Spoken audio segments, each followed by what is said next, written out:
Hello, I'm Dallas Johnson, lead instructor of the Automobile Dealer Training Association. First of all, I would like to thank you for choosing the Automobile Dealer Training Association as your Texas dealer license training partner. I also want to congratulate you on your decision to start a new business. And I'm going to do my very best to show you how to apply for your dealer license correctly and to show you how to operate your new business following all state and federal guidelines.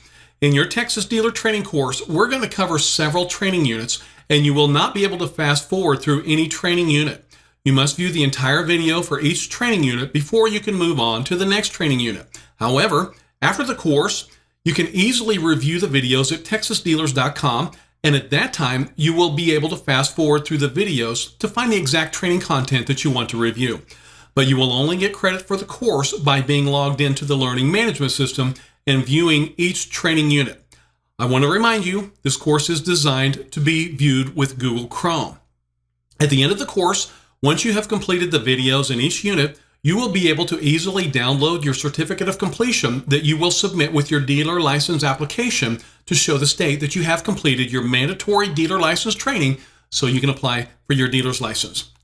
The first thing I want to do with you is give you some really valuable contact information.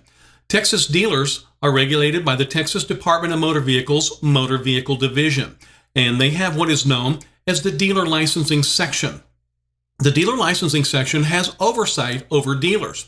They're going to process your initial dealer application and your subsequent dealer license renewals. They're located at 4000 Jackson Avenue, Austin, Texas, 78731. I also want to make sure you have their phone number, which is 888-368-4689. Once again, that number is 888-368-4689. This is a great phone number that you can reference if you have specific questions about how to obtain your license, or once you become a dealer, you can call them with questions after you have obtained your license. You can also send an email to askdmv@txdmv.gov. Once again, that is askdmv@txdmv.gov. Or you can click on the txdmv.gov/dealers to visit the Texas Department of Motor Vehicle website's dealer section. You may also use the Contact Us section of the Texas Department of Motor Vehicles website that you see here at txdmv.gov/contact-us. And there at the bottom of the screen, you will see a link to e-licensing that you will log on to here in just a little bit, and I'll show you how to do that so you can apply for your dealer license. Here you can also see contact information for the Department of Motor Vehicle Dealer Licensing section. Lots of helpful phone numbers, so don't ever hesitate to use these resources because you always have help that is going to be a phone call away. Here you see on the Texas Department of Motor Vehicles website, you're going to find links to Web Dealer, which we're going to cover extensively later on in your course. You'll see a link to e-licensing, and we're going to jump on there in just a moment, and I'm going to show you how to correctly apply for your dealer license, and there's some other helpful resources for dealers as well. So let's go ahead and get started with your course. In Unit 1, we're going to cover the types of licenses that are issued by the Texas Department of Motor Vehicles. I'm going to show you how to become a Texas motor vehicle dealer, and I'm also going to show you how to submit your dealer application via e-licensing. First, we will cover the types of licenses since there are actually several types of different licenses that are granted by the state. The state of Texas issues the following types of dealer licenses: Retail General Distinguishing Number, Wholesale General Distinguishing Number, Franchise Dealer License, Converter License, Salvage Dealer License, Manufacturer License, Distributor License, In-Transit License, Vehicle Lessor License, and Lease Facilitator License. I want you to be aware, retail GDN licenses are the basic dealer licenses that are broken down into 5 categories. If you want to sell vehicles from multiple categories, you will need a license for each category. I want to repeat that. If you want to sell vehicles from multiple categories, you will need to have a license for each category.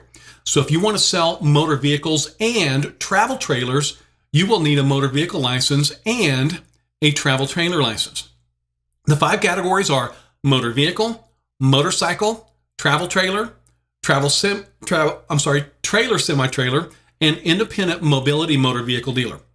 Always remember, retail dealers can sell retail to a customer on the lot or wholesale to another licensed dealer or at a dealer auction. Motor vehicle GDN dealer license. A motor vehicle GDN allows you to buy, sell, or exchange used cars, trucks, motorhomes, and neighborhood electric vehicles. You may buy, sell, repair, or rebuild salvage motor vehicles and non-repairable motor vehicles. A motor vehicle GDN allows you to use dealer temporary tags, buyer temporary tags, and metal dealer license plates only on motor vehicles. And by the way, we will cover dealer temporary tags, buyer temporary tags, and metal dealer license plates later on in your course. This license does require that you provide a dealer surety bond. The license allows you to sell vehicles retail to a customer on the lot or wholesale directly to other licensed dealers or through dealer-only auctions. Motorcycle GDN. A motorcycle GDN dealer license allows you to buy, sell, or exchange used motorcycles, mopeds, off-highway vehicles, which would be ATVs, ROVs, and UTVs, or autocycles. It also allows you to buy, sell, repair, or rebuild salvage motor vehicles and non-repairable motor vehicles.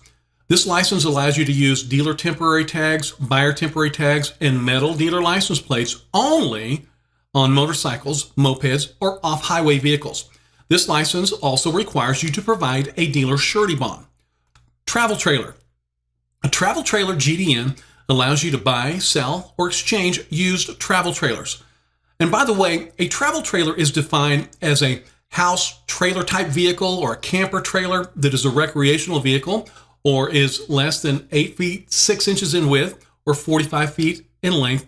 And it is designed primarily to be used as temporary living quarters, in connection with recreational camping. It is not a permanent dwelling, and it is not a utility trailer, enclosed trailer, or other trailer that doesn't have human habitation as its primary function. This license allows you to buy, sell, repair, or rebuild salvage motor vehicles and non-repairable motor vehicles. This license allows you to use dealer temporary tags, buyer temporary tags, and metal dealer license plates only on travel trailers. And this type of license does not require a dealer surety bond. Trailer semi-trailer. A trailer semi-trailer GDN allows you to buy, sell, or exchange new or used utility and semi-trailers. You may buy, sell, repair, or rebuild salvage motor vehicles and non-repairable motor vehicles. You may use dealer temporary tags, buyer temporary tags, and metal dealer license plates only on trailers and semi-trailers. It does not require a dealer surety bond. Please be aware, this is the only GDN license category that allows you to sell brand new vehicles without a franchised dealer license. Independent mobility motor vehicle dealer. An independent mobility motor vehicle GDN allows you to sell new and used vehicles that have been converted into mobility vehicles at a specific location. You must have an agreement with the licensed franchise dealer of the underlying chassis of the mobility vehicle. A mobility motor vehicle is basically designed to transport a person with a disability. This type of license also requires you to hold a converter's license. I want you to be aware that all independent motor vehicle GDN license types, with the exception of wholesale auction, and independent mobility motor vehicle dealers, may now operate as a salvage dealer as of September 1st of 2019 without a separate salvage license, as long as it is only at the same business location for which the GDN license was issued. I want to repeat that, really important information. Most independent GDN license types may now operate as a salvage dealer without a separate salvage license, but it has to be at the same location as the GDN license was issued. Also, a sales and use tax permit, a sales tax ID number, and a National Motor Vehicle Title Information System number would also be required if you're operating as a salvage dealer. Once again, wholesale auction, and independent mobility motor vehicle dealers are excluded. Wholesale General Distinguishing Number. A wholesale GDN or wholesale dealer license allows you to purchase and sell vehicles to other wholesale dealers or to other dealers or at dealer auctions. You may not sell a vehicle to a person without a dealer's license, such as a retail customer on the lot. You may never sell a vehicle to the general public with a wholesale dealer license. A wholesale license allows you to buy, sell, or exchange used vehicles, including motor vehicles, motorcycles, and travel trailers. You may buy, sell, or exchange new or used trailers and or semi-trailers. It does not require a display lot, but you must provide a dealer surety bond. If you hold a wholesale license and you want to sell vehicles to the general public, then you would need to amend your license to become a retail dealer license. Retail and wholesale dealers may not have offices in the same business structure. For example, a business building with a shared roof line, regardless of even if they have different suite numbers. If other wholesale dealers are in the same building, then you would need to move to a new location. Say, for example, if you were amending a wholesale license to a retail dealer license or vice versa. A wholesale motor vehicle auction license, general distinguishing number, or wholesale motor vehicle auction license is a little bit different. A wholesale motor vehicle auction dealer license allows the licensee to offer vehicles for sale at dealer auctions, and they may also hold auctions. I want you to be aware that changing the license type, say for example from wholesale to retail, would require an amendment application to be submitted in e-licensing. Franchise dealer license. A franchised dealer license is required to sell new motor vehicles. A franchise dealer may sell new and used vehicles, and they're referred to as a franchisee. So a franchise license is required to sell all types of new motor vehicles, including motorcycles, travel trailers, ATVs, and ROVs. A franchise motor vehicle dealer may operate several dealerships in the same city with the same license. Each separate location, however, does require a separate franchise license. Franchise dealers are authorized to sell specific line makes and must amend their license when adding or removing line mates to a location. A converter license. A converter license is required if you assemble or install special equipment to a vehicle chassis before offering the vehicle for retail sale. A conversion means basically a motor vehicle that has been substantially modified by a person other than the manufacturer or distributor of the chassis of the motor vehicle and has not been subject to a retail sale. So a converter is basically a person who, before the retail sale of a motor vehicle, assembles, installs, or affixes a body cab or special equipment to a chassis. And neither converters nor representatives are allowed to sell new motor vehicles they convert directly to customers, including cities. Only dealers that are franchised and licensed for the underlying line make of the converted vehicle are allowed to sell vehicles to customers. Remember, converters cannot sell to the public if they do not have a franchise license. The conversion may, but does not, have to include special equipment. A salvage license. A salvage dealer is engaged in the business of buying, selling, repairing, or rebuilding salvage motor vehicles and non-repairable motor vehicles. A salvage motor vehicle has been damaged or is missing a major part, causing the cost to repair the vehicle to be higher than the actual cash value of the vehicle before it was damaged. A salvage motor vehicle may be repaired or rebuilt, so it can be titled as a rebuilt motor vehicle and registered to operate on public roadways. Rebuilt vehicles must pass inspection to be titled and sold as used motor vehicles using a GDN license. You must be licensed as a GDN or a salvage dealer if you buy or sell more than 5 salvage or non-repairable motor vehicles in a calendar year, or rebuild more than 5 salvage motor vehicles in a calendar year. All retail and salvage inventory must always be kept separate. Remember, independent GDNs, with the exception of wholesale auction, or independent mobility motor vehicle dealers may now operate as a salvage dealer without a separate license as long as it's at the same location. And remember, you have to have that sales tax permit, sales tax and use ID, and a National Motor Vehicle Title Information System number as well. Manufacturer license. A manufacturer license is required if you assemble or manufacture new vehicles for sale by franchise motor vehicle dealers, or what we call franchisees. Manufacturers are prohibited from selling vehicles directly to the general public. They must sell the vehicles they manufacture to franchisees.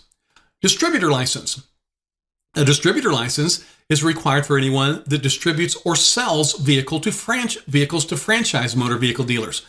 Sometimes they act as an intermediary between a vehicle manufacturer and a franchised motor vehicle dealer. An in-transit license. This would allow a drive-away operator to transport and deliver a vehicle in Texas from the manufacturer or other point of origin. Drive-away operators may apply for, receive, and attach metal in transit plates to the vehicles they transport. Vehicle lessor license. A vehicle lessor license is required for any person that offers vehicles for lease of more than 180 days. A dealer may not have the word lease or leasing in the dealership name unless the dealer has a vehicle lessor license. Retail and wholesale license holders and vehicle lessor license holders may not share an office. Lease facilitator license. A lease facilitator license basically acts as a leasing agent for a vehicle lessor license. So this person would act as an intermediary between the vehicle lessor and the person that is leasing the vehicle. Retail license holders and lease facilitator license holders may not share an office. But I do want you to be aware, a lessor or lease facilitator may only share an office with another dealer if the other dealer or business is 100% owned by the same lessor or lease facilitator. Next, I want to cover the steps that are required to obtain a general distinguishing number or your dealer license. So here we're going to cover the entire process, including submitting your application, criminal history, your business building, your display area, your business sign and business hours, the state's dealer surety bond requirements. Then we're going to talk about registering your name with the Secretary of State or possibly the county that your dealership is in. We'll go over licensing with the Office of Consumer Credit Commissioner if financing. We'll go into records. I'm going to talk about your required I-9 employment eligibility form. Many dealers will obtain an employer identification number. You'll need to complete your dealer educational course. We'll talk about that a little bit more. And then I'm going to show you how you can easily pay for your license fees with a credit card or e-check. First, let's talk about submitting your dealer license application at e-licensing. You must submit your dealer application through the Texas Department of Motor Vehicles e-licensing website. Your application must be submitted online.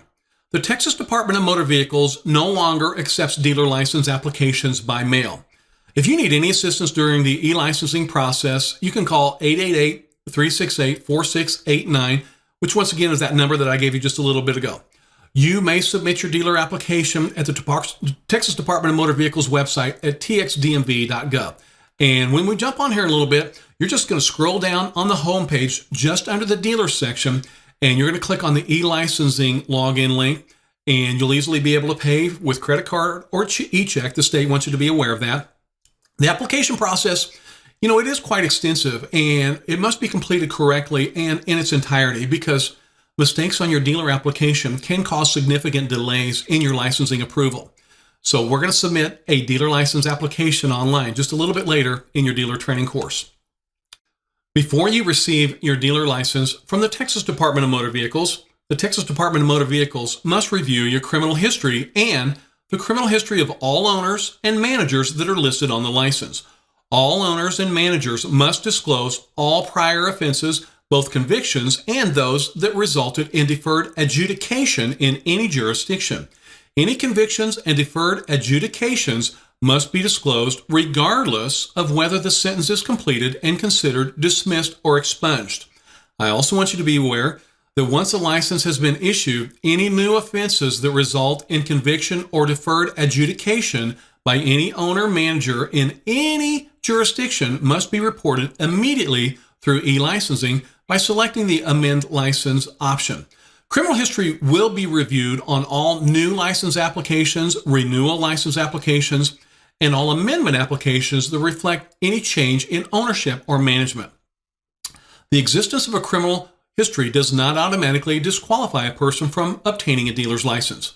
The Texas Department of Motor Vehicles will review criminal history on a case-by-case basis.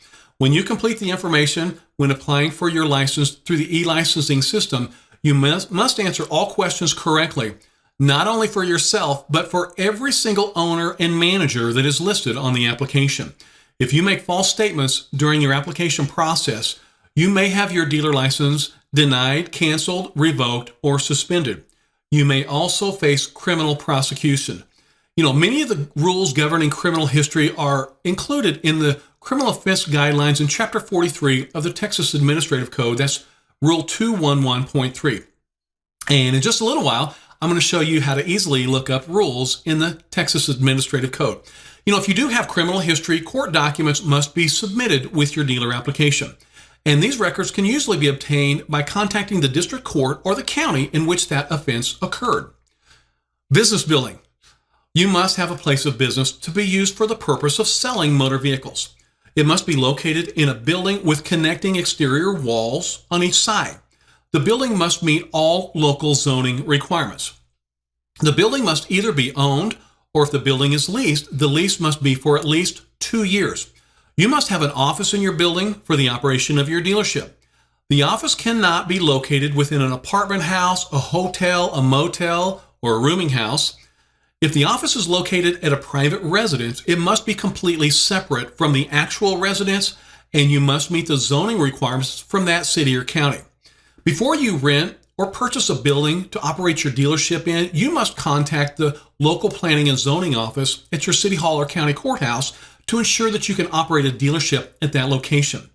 A certificate of occupancy, which is sometimes called a COO, is required if it is required by your city or county. So if the city or county that you're in does require a certificate of occupancy, you'll have to submit that with your dealer application. The certificate of occupancy must be in the name of the dealer's business and must clearly state the use, for example, that motor vehicles will be sold at that location. Texas Department of Motor Vehicles enforcement officers may request documentation to ensure all zoning requirements have been met. Your office must include, at minimum, a desk, 2 chairs, internet access, and a working telephone that's listed in your dealership name. I want to repeat that very, very important statement. Your office must include, at minimum, a desk, 2 chairs, internet access, and a working telephone that is listed in your dealership name. The dealer phone number may never be shared with another dealer. You must have your own phone number. And also, the internet access that is required may be wireless internet access. If a dealer shares their location with another business, the dealer must have their own office area. The state does allow up to 4 retail dealers to operate out of one building and up to 8 wholesale dealers to operate out of one building. But remember, retail dealers and wholesale dealers may never operate out of the same building. Your display area. Your display area must be of sufficient size to display at least 5 of the vehicles of the type for which your GDN is issued. Those spaces must be reserved exclusively for the retail dealer's inventory and may not be shared or intermingled with another business or public parking area or a driveway or another dealer's display area. The display area must be located either outside the building or on the inside of the building. And this retail sales area must be kept separate from any wholesale vehicles that are being held for resale as well. And also, as a reminder, remember, retail and salvage inventory always needs to be kept separate as well. The display lot cannot be a driveway and must be a hard surface such as concrete or gravel. Some local zoning ordinances may require a dealer display lot to be paved. The lot must meet all local zoning requirements. The display lot must be separated from any other business's repair shop or a driveway to an office, or like I said, another dealership's display area. If a retail dealer shares a display area or parking area with another business, including another dealer, then the dealer inventory must be separated from the other business display lot or parking area by a material object or barrier that cannot be readily removed. And I want to talk about that for a minute. Let's say your dealership is located next door to another business.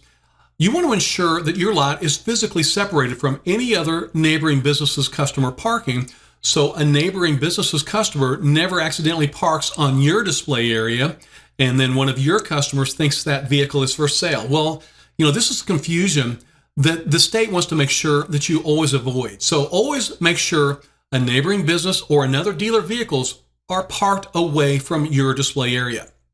Such separation must be properly maintained during the entire period for which your license is held. If a dealer is going to operate at night, the display area must be illuminated. And I want to repeat that. If a dealer is going to operate at night, then the display area must be illuminated. Dealers can have a display area that is not part of the lot. The display area must be located at the retail dealer's business address or next to the retail dealer's address. A storage lot that is not right next to the dealer's retail address is permissible only if there is no public access and no sales activity ever takes place at the storage lot. A sign stating the retail dealer's name, telephone number, and the fact that the property is a storage lot is permissible.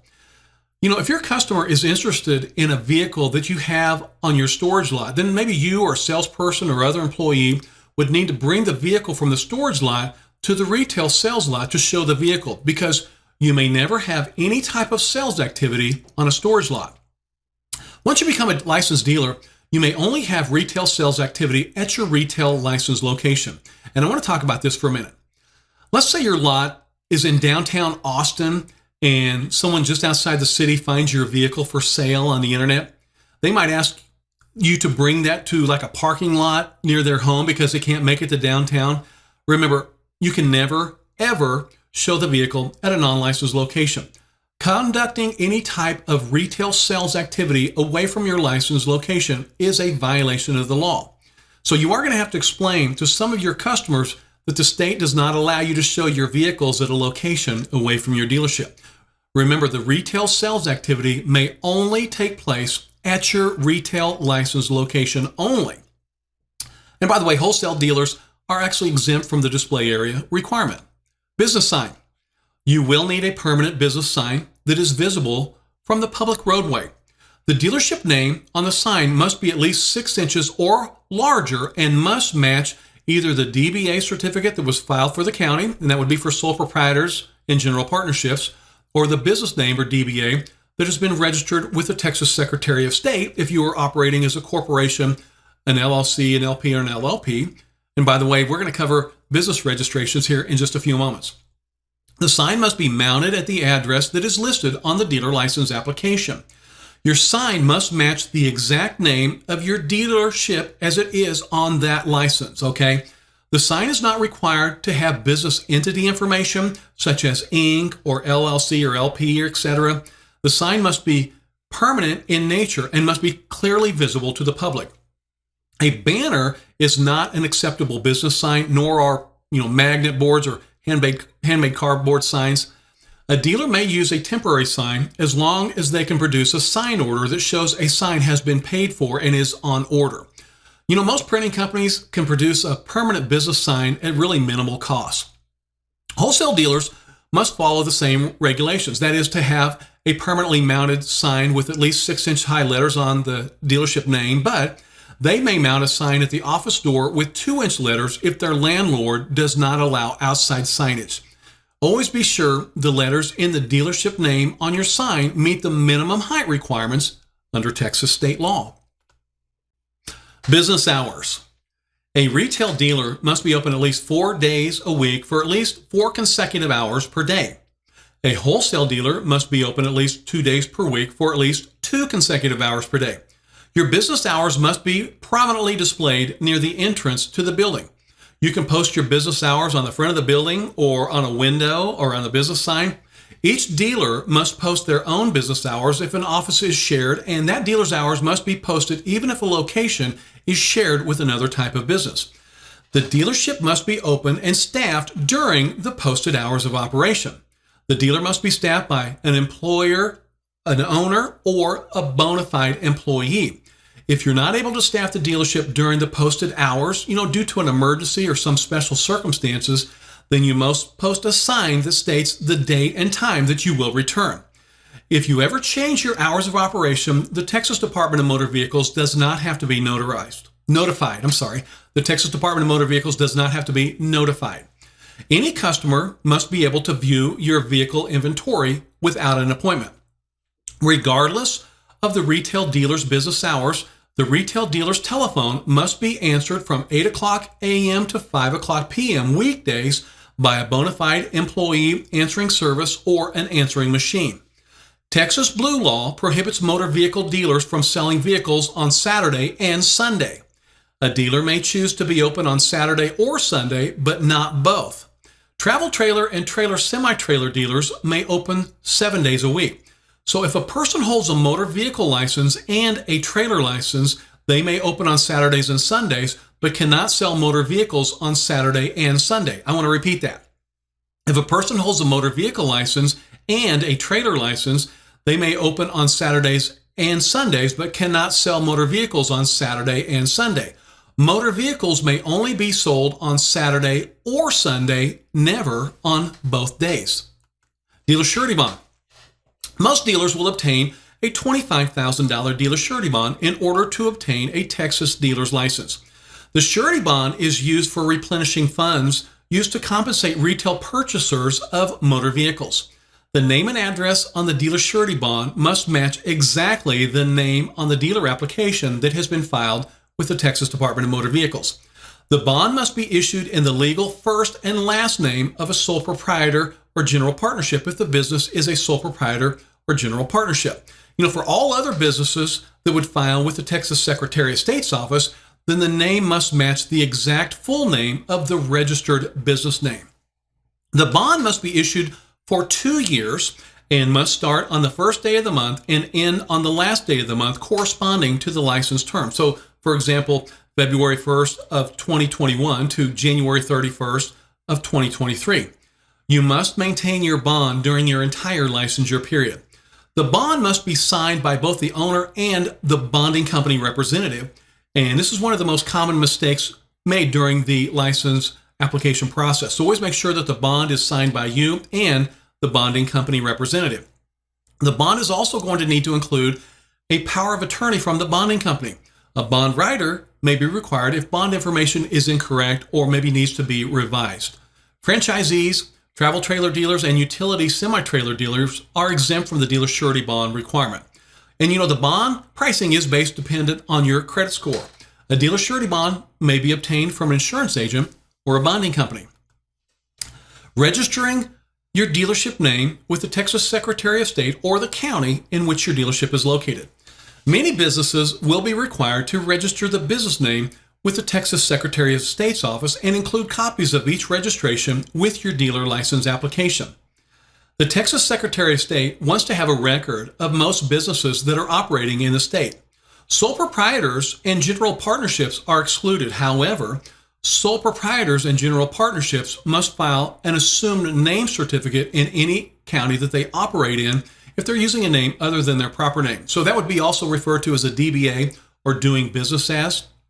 Registering your business with the Secretary of State's office is covered in great detail later on in your dealer training course. However, for additional information, you can always contact the Texas Secretary of State Business and Commercial section, and their email is corpinfo@sos.texas.gov, or you can call them directly at 512-463-5555.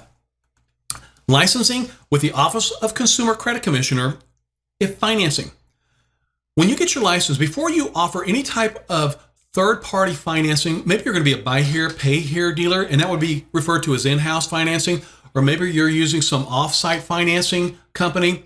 Every dealer in Texas would be required to obtain a license with the Texas Office of Consumer Credit Commissioner. So if you're going to help your customers and assist them in gaining financing, you have to get a license with the Texas Office of Consumer Credit Commissioner. And you can get this license at www.occc.texas.gov, or you can call 512-936-7600 for further information. And we're going to cover the licensing process with the Office of Consumer Credit Commissioner extensively later on in your course. Records. You must maintain records for all vehicles purchased, leased, and sold for a minimum of 48 months. That's 4 years. Now, the current, previous, and 13 months of records must be kept at the dealer's license location and be ready for inspection by Texas Department of Motor Vehicles representatives. The remaining 35 months can be stored at a location other than the license location as long as it's in the same county. Records can be stored either via paper or electronically for a period of at least 4 years. Federal law requires some records be kept at least 5 years, and we're going to review an entire section exactly on what records to keep later on in your dealer training course. I-9 Employment Eligibility Verification. The Employment Eligibility Verification Form, I-9, is a U.S. Citizenship Immigration Services form, and it's used by an employer to verify an employee's identity and to establish that the worker is in fact eligible to accept employment in the United States. You can find this form at www.uscis.gov. Federal law does require you to complete this form for every person whose name appears on your dealer license and all future employees. You do not have to submit this form with your application, but you must store a copy of the form at your dealership location. Employer identification number. Before submitting your dealer application, most dealers will obtain an employer identification number, which we sometimes refer to as an EIN. This number is used to identify the business that you're starting and will be needed for tax purposes. The only business entity that does not obtain an employer identification number would be a sole proprietor with no employees. If a sole proprietor has employees, then they would need to obtain an employer identification number. So most dealers will be required to obtain an employer identification number. Obtaining this number is very easy, and we're going to cover the process here in just a little bit, right at the irs.gov website. So you'll be able to have your new employer identification number in a few minutes. And after you have been assigned your employer identification number, you will need to include that on your dealer license submission. And we will cover this process extensively later in your course. Your dealer education course. A 6-hour web-based pre-licensing training requirement applies only to dealers with an independent motor vehicle GDN. So these dealers are licensed to buy, sell, or exchange used cars, trucks, motorhomes, neighborhood electric vehicles, recreational off-highway vehicles, those are ROVs, all-terrain vehicles, which are ATVs, utility vehicles, which are UTVs. So most applicants for new licenses and renewal applicants that have been licensed less than 10 years on September 1st of 2019 are required to complete the one-time training. An owner or manager listed on the application must be the person that completes the course. If a person who completes the course leaves the business, then another owner or manager for the business must take the course prior to the next renewal. If a dealer's been licensed for more than 10 years as of September 1st of 2019, then they did not have to take the course. But if a dealer has been licensed for 10 years or less as of September 1st of 2019, then they would have had to take a renewal course. I want you to be aware, if a dealer has already taken either this course you're taking now or maybe a renewal course and you ever apply for a new license, then you can just upload your certificate of completion that you get at the end of the course. So you definitely want to save that in a very safe location, just in case years from now you decide to, amend a license or go to a no location or something like that, then you would not have to take the course again. Just make sure that you keep that certificate of completion. You're going to receive that certificate of completion at the end of the course. Be sure to enclose it with your application process. So you'll need to upload that, and I'll show you how to do that here in just a little while. License fees. The fees for your dealer license are listed here, and this example shows fees that include one optional metal plate, and you'll be able to pay for your license securely either with a credit card or e-check. Most, but not all GDN dealers may receive up to 2 dealer plates. So we'll cover that extensively here in just a little bit. Texas law requires that all dealer licenses are displayed prominently at the business location. And I'm going to refer to this several times during the course. Texas law requires that all dealer licenses are displayed prominently at the business location. All Texas dealer licenses are valid for 2 years from the date of issuance. If your license requires a dealer surety bond, then your license would expire on the same date as the bond expiration. You may not start the operation of your dealership until you receive your license. All dealer license applications, renewals, and amendments must be submitted online through the e-licensing system. It is your responsibility to renew your dealer license in a timely manner. You should submit your renewal at least 45 days before the license expires. Dealers have up to 90 days before and after the expiration date to renew the license. Late penalty fees are charged when the renewal application is submitted more than 30 days after the license expiration date. A $200 penalty must be paid if the application is submitted 31 to 60 days past the expiration date. The penalty increases to $400 if an application is submitted 61 to 90 days past the expiration date. A dealer may operate multiple locations within the same city limits. Dealers must submit an amendment application in e-licensing if you're relocating within the same city or adding or removing an additional location. Additional locations in the same city are considered supplemental locations and do not require a separate dealer license. I want you to be aware, dealer licenses are city-specific, and a separate dealer license is required for every city a dealer is operating in. So if a dealer relocates to a new city, then a new dealer license, including a new dealer surety bond, would be required. Remember, independent mobility vehicle dealers may also operate as salvage dealers without obtaining a separate salvage license, but you would have to have that sales and use tax permit, a sales tax ID, and a National Motor Vehicle Title Information System number, and you must operate at the same location as your GDM. Let's go ahead and go over your dealership premises restrictions. Retail dealers may not operate in the same building as wholesale dealers. Retail dealers may not operate in the same building as vehicle lessor licensees. Retail dealers may not operate in the same building as lease facilitator licensees. And as a reminder, salvage vehicles must be kept separate from retail vehicles. And I always want you to be aware, you must notify the Texas Department of Motor Vehicles within 10 days of the opening, closing, or relocation of any dealership in the state.